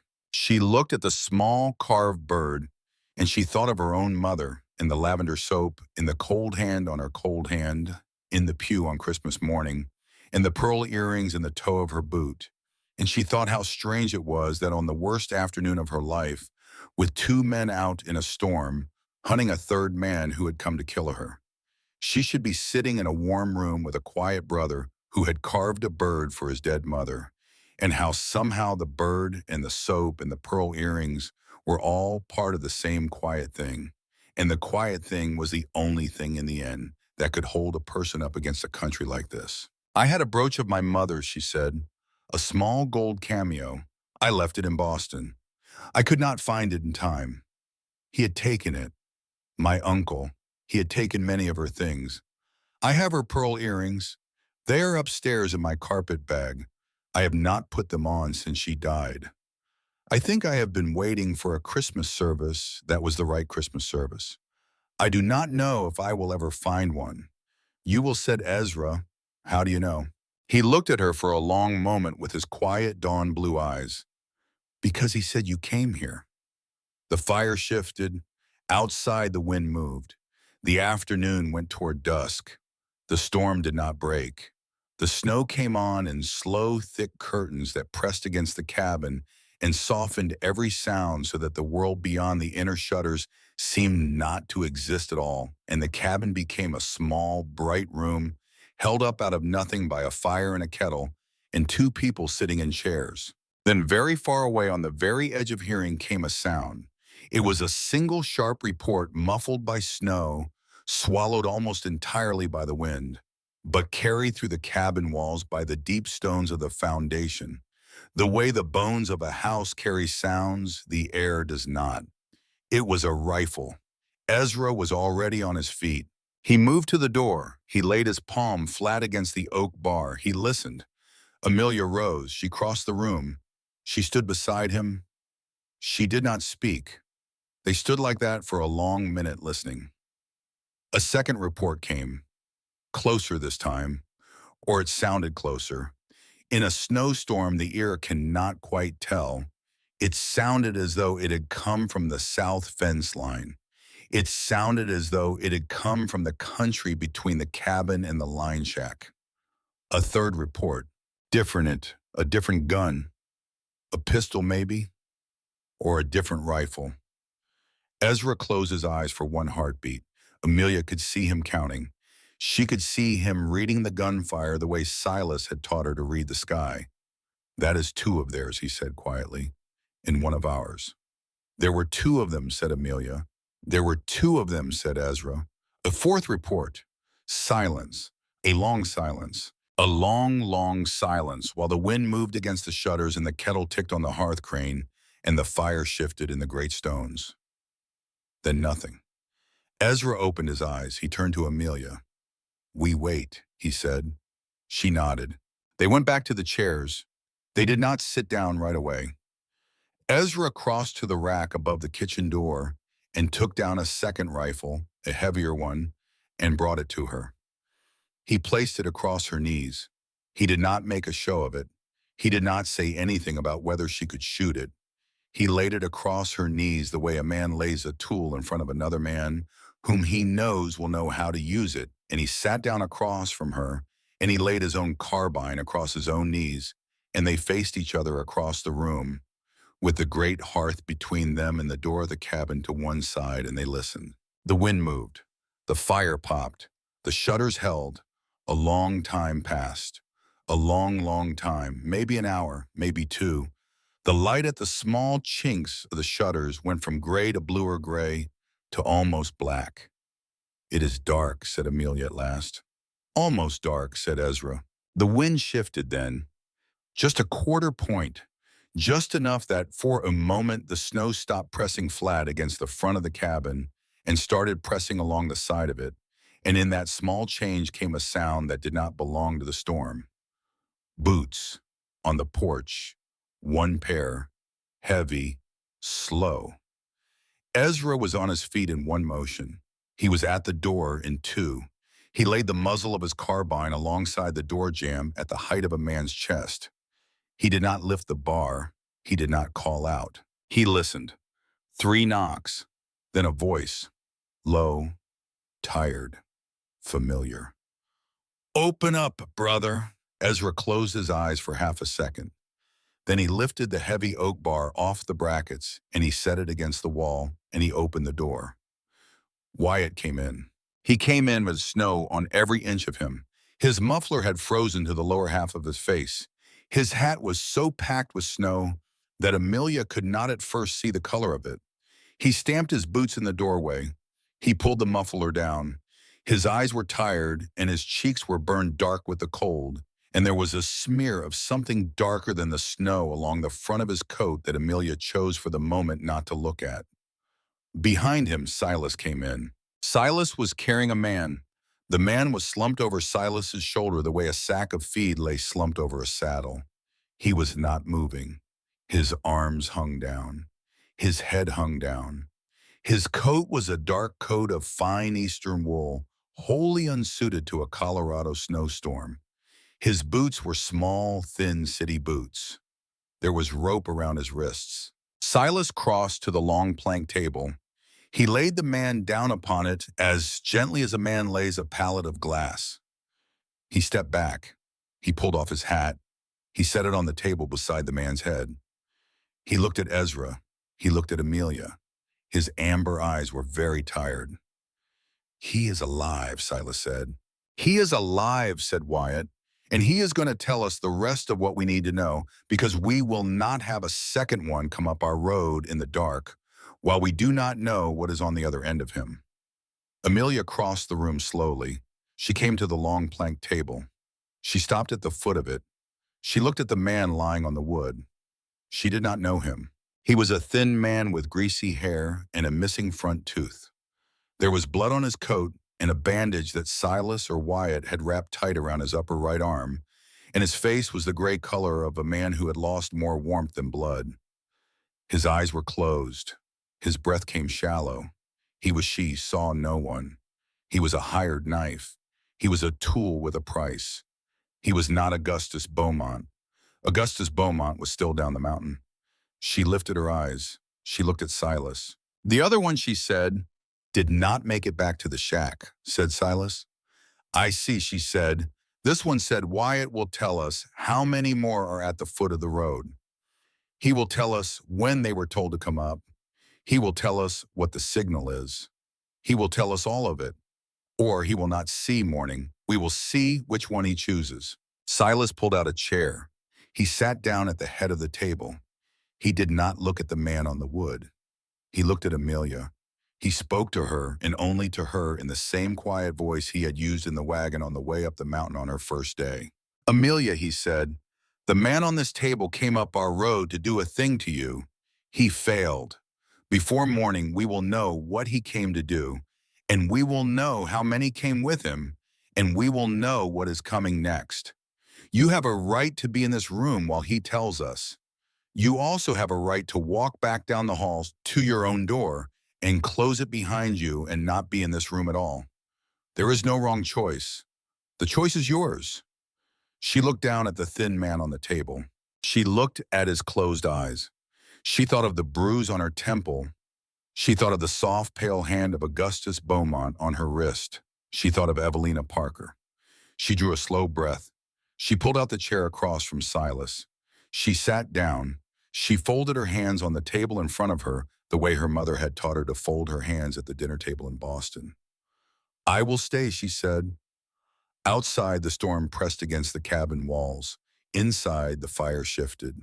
The man on the table groaned and his eyes opened, and he saw in the gray firelight above him the four faces of the people who had every right in the world to ask him every question they were about to ask. His name was Pell, Cyrus Pell.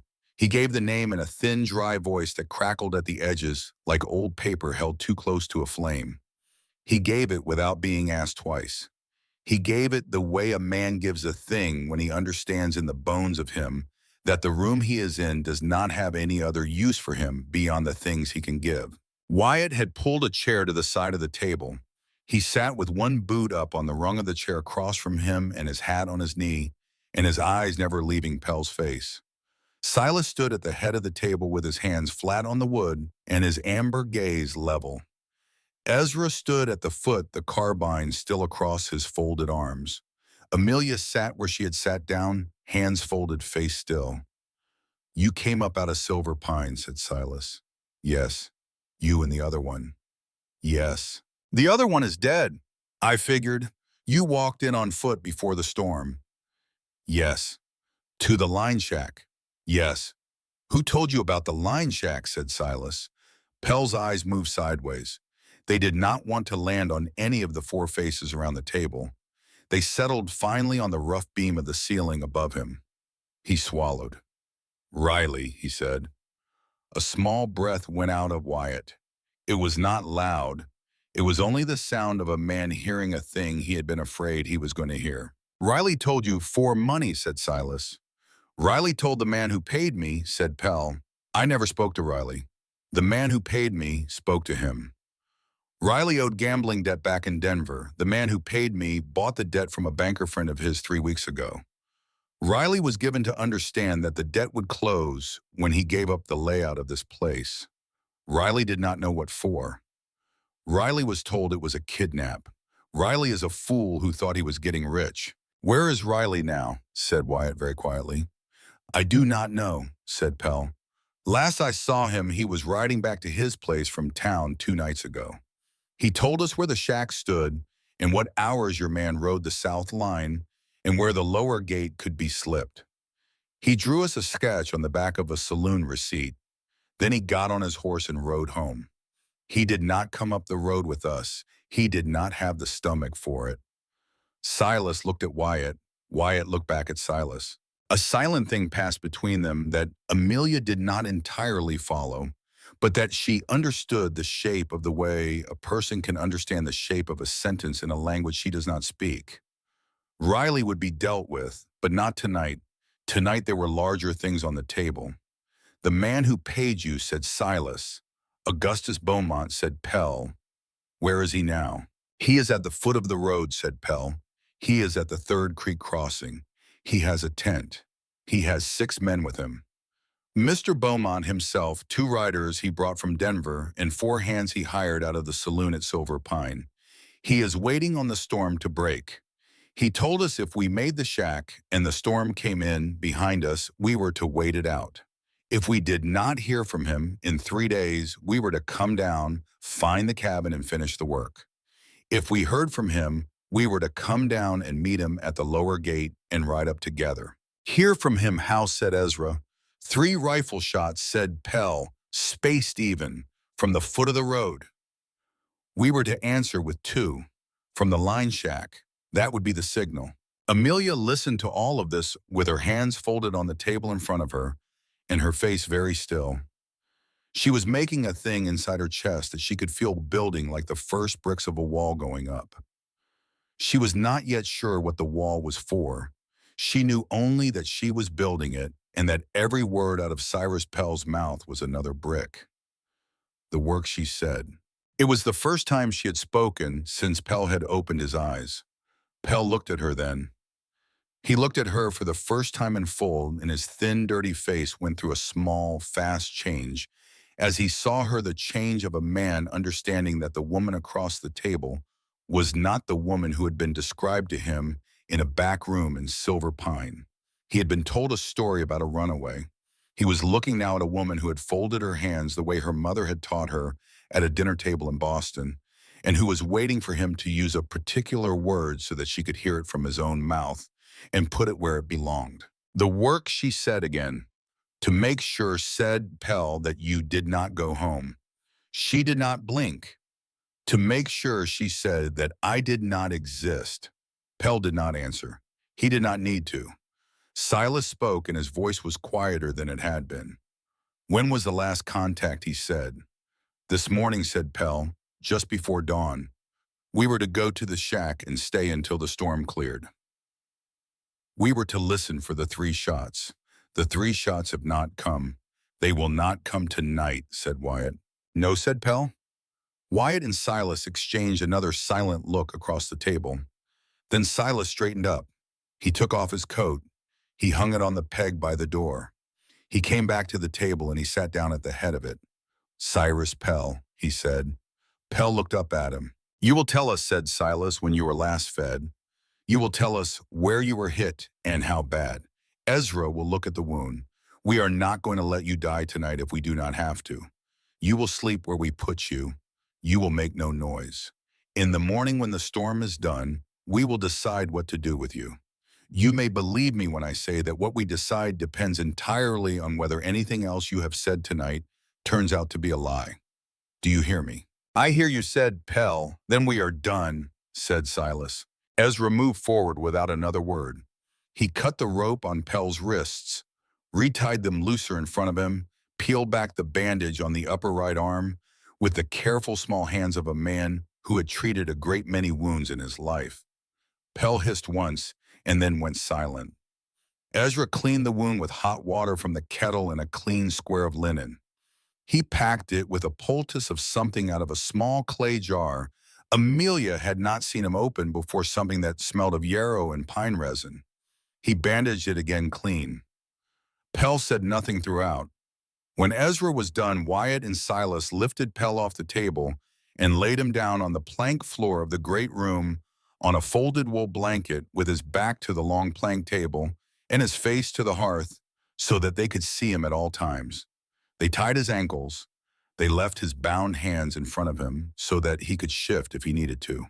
Then the 3 brothers stood together at the long table, and they looked at one another, and Amelia understood that the next part of the night belonged to her as much as to any of them. They sat down again. The four of them, the same four faces in the same arrangement. The hearth at one end and the door at the other. 6 men, said Wyatt. And Beaumont, said Silas. 8, said Wyatt, counting Pell. 7, said Silas, since one is dead and one is bound on our floor. 7, said Wyatt, that we know of. A silence. The third crossing is impassable for at least 3 days, said Ezra. Maybe 5. The storm has not even broken. Then we have at least 3 days, said Silas, and possibly a week before any of those men come up this road. And by the time they come, the marshal at Durango will be coming up with them. He turned to Ezra. In the morning, said Silas, when the storm breaks, you will ride for Riley's place. You will not ride to Riley. You will ride past Riley to the next homestead, the tenant place. From the tenant place, a rider goes for Durango on the first clear day. The rider tells the marshal that Augustus Beaumont and 6 men are camped at the Third Creek crossing on the road to Hawks Hollow with the intent of coming up the road to commit murder. The rider tells the marshal that the Caldwell brothers have one of the 8 in custody and will surrender him with sworn testimony when the marshal reaches the third crossing. The rider tells the marshal that Riley has been bought. Then the rider stays at the tenant place and waits for the marshal to come back. Do you understand me, Ezra? I understand you, said Ezra. We are not going to ride out to meet Beaumont at the foot of the road, Silas said, looking now at Wyatt. We are not going to give him an open country fight he chose. We are going to keep him on his side of the third crossing until the marshal comes up behind him with a federal badge and 7 deputies. Beaumont came up here to do a quiet murder in a shut country.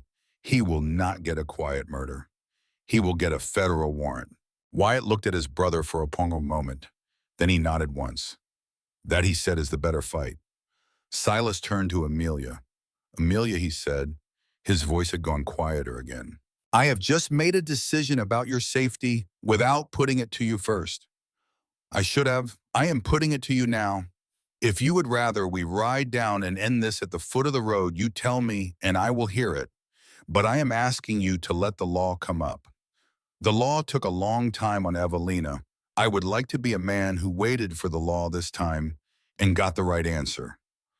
I would like to give that to her if I can, and I would like to give it to you. Amelia looked at him for a long time. She thought of Evelina Parker, who she had never met, who was 23 when she was killed for a silver claim that had not even been hers, who lay buried on this land somewhere up the slope behind the cabin, who had been the woman the man across the table had loved before her. She thought of her own mother in the pew on a Christmas morning with her cold hand on a cold hand. She thought of her own father at his desk in the long evenings with the green glass lamp. She unfolded her hands. She placed her right hand flat on the table in front of Silas, palm down. Let the law come up, she said. Silas placed his right hand flat over hers. He did not press. He did not grip. He laid his hand on hers the way a man lays a sealing wax stamp on a letter he has decided to send. Then it is decided, he said. The wind moved against the cabin. The fire shifted. The night went on. By morning, the storm had broken. The light came up clean and cold and unforgivingly bright across a country that had been swallowed for a day and a night and given back again, smaller, wider, more itself. Ezra rode out at first light with Whisper under him and a pack horse behind, dressed in 3 layers of wool and his mother's old wide-brimmed hat and a pair of his father's snow goggles cut from a single piece of horn. He carried a sealed letter in a leather pouch under his coat. He did not look back. He came over the lip of the bowl and was gone, a small, dark figure against an enormous white country, and Amelia stood on the porch with Silas beside her and watched until the figure was no figure at all, and there was nothing left but the long, clean line of the snow. He will be at the tenant place by dark, said Silas. He will, she said. The marshal will come up in 3 days, maybe 4. Beaumont will not move in the snow. He will not know until the deputies are on him that the hand he played has been turned. Good, she said. They stood for a long time on the porch in the new morning sun. The eaves dripped. The snow crystals on the dooryard caught the light and threw it back in small, bright pieces. Behind them in the cabin, Pell slept on the plank floor in front of the hearth, and Wyatt sat at the long plank table cleaning a rifle for the fourth time that week, and outside the high white peaks above the bowl of Hooker's Hollow stood against the blue with the quiet authority of mountains that had seen a great many men come and go and had outlasted everyone. Silas turned to her. "Amelia," he said. She looked at him. He took off his hat. He held it in his hands. He looked at the brim of it for a moment, and then he looked up at her with the amber eyes she had seen on her first morning. In the dust of silver pine, the eyes that had been tired then and were still tired now, but had something steadier behind them, the look of a man who had stopped at last being afraid of a thing he had been carrying for 6 years. "When you came up the wagon road," he said, "I told you I had given my word in a letter.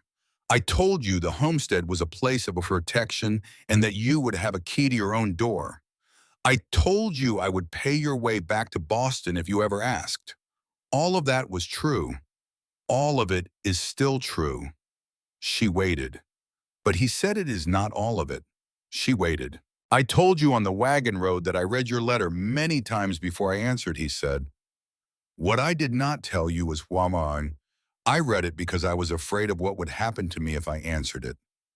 I read it again because I was afraid of what would happen to me if I did not. I am a man who has loved one woman in his life, Amelia, and that woman is buried up the slope behind the cabin under a cottonwood my brothers and I cut down and shaped together. I did not think I would love another. I did not think I had it in me. I did not think the country would let me. I was wrong on every count."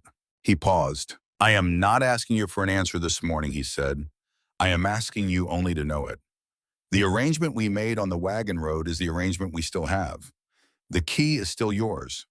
The bolt is still yours. The way back to Boston is still yours if you ever want it. None of that changes because I have spoken these words. But I would not have it stand in a house where we may yet have to fight for our lives in 3 days' time that I had not said this much to you. A Caldwell keeps his word, and the truest word I have for you is this one. I love you. I have loved you, I think, since the second letter. Whatever comes of it, you will know. That is all." He set his hat back on his head. He turned to go back inside. "Silas," she said. He stopped. He did not turn around.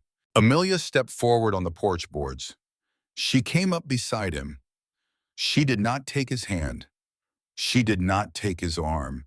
She stood beside him, and she looked out across the long, clean white bowl of Hawk's Hollow toward the rim where Ezra had disappeared an hour before, and she said in a voice that surprised her with its steadiness the answer she had not known until that moment that she had ready. "I am not going back to Boston," she said. "I think I have known that since the moment you laid the brass key on the desk. I did not say it because I did not yet trust myself to know what I knew. I trust myself now. And when this is done, when the marshal has come up and Augustus Beaumont is in irons and the snow has melted off the cottonwood up the slope, I will marry you in front of a judge in Silver Pine. Not because I owe you a marriage, not because I am paying for my passage, but because I have read your face for 12 days now, and I have learned a thing about it that I would like to keep close for the rest of my life. That is my answer. You did not ask. You should have. I'm giving it anyway."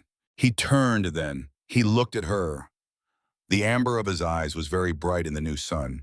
He did not speak for a long moment.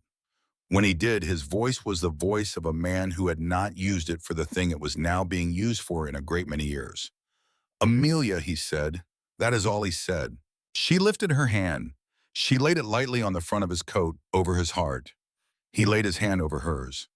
They stood like that a long while on the porch of the cabin in Hawk's Hollow, with the long, bright morning ahead of them, and the quiet country around them, and a dangerous man at the foot of the road, and neither of them said anything more because nothing more needed to be said, and the saying of it would have only made it smaller. Inside by the hearth, Cyrus Pell opened one eye and watched them for a moment through the doorway, and then shut it again, and turned his face toward the fire, and let out a breath he had not known he was holding, because Cyrus Pell had ridden up a mountain in the pay of a hard man to do a hard thing, and had been brought down off the mountain alive into a house where two strangers stood together on a porch in the new sun, and Cyrus Pell was a poor man in a hired knife and a small cog in another man's machine. But Cyrus Pell was not yet so far gone that he could not feel the weight of the thing he was watching, and it cost him, and he turned his face away. The marshal came up on the fourth day. He came up with 7 deputies in a snowplow and a heavy wagon, and a federal warrant in a leather case and a face like an old map. He stopped at the Third Creek crossing, as Silas had said he would. He took Augustus Beaumont and his 6 men at first light without firing a shot, because Augustus Beaumont, sitting in a canvas tent at the foot of a Colorado road on the morning the storm broke, did not know yet that the answer to his 3 rifle shots had been a federal badge instead of 2 from the line shack. And by the time he understood what had happened to him, he was lying face down in the snow with a deputy's knee between his shoulder blades and his soft, pale hands behind his back in iron. And the iron did not care about Boston, and the deputy did not care about gold, and the snow on which his face was pressed was not the snow of any country he had ever bought. By the time the marshal rode up the wagon track to Hawks Hollow that afternoon, Augustus Beaumont was bound in a wagon with his 6 hired men, and the marshal had a sworn statement from Cyrus Pell folded in the leather case, and Hank Riley, riding into Silver Pine to drink off a guilty conscience, had been stopped by 2 deputies at the edge of the road and was bound in the wagon next to Beaumont and was crying openly into the rough wool of his own coat. The marshal sat at the long plank table in the cabin at Hawks Hollow and drank a cup of Ezra's coffee and looked across the table at Silas Caldwell, with eyes that had seen a great many bad men and a few good ones. "I have wanted Augustus Beaumont in chains for 9 years," said the marshal. "I have not had the witness. Today I have the witness. Today I have Cyrus Pell signed and sworn. Today I have a man who can put Beaumont's voice in the back room of a saloon paying gold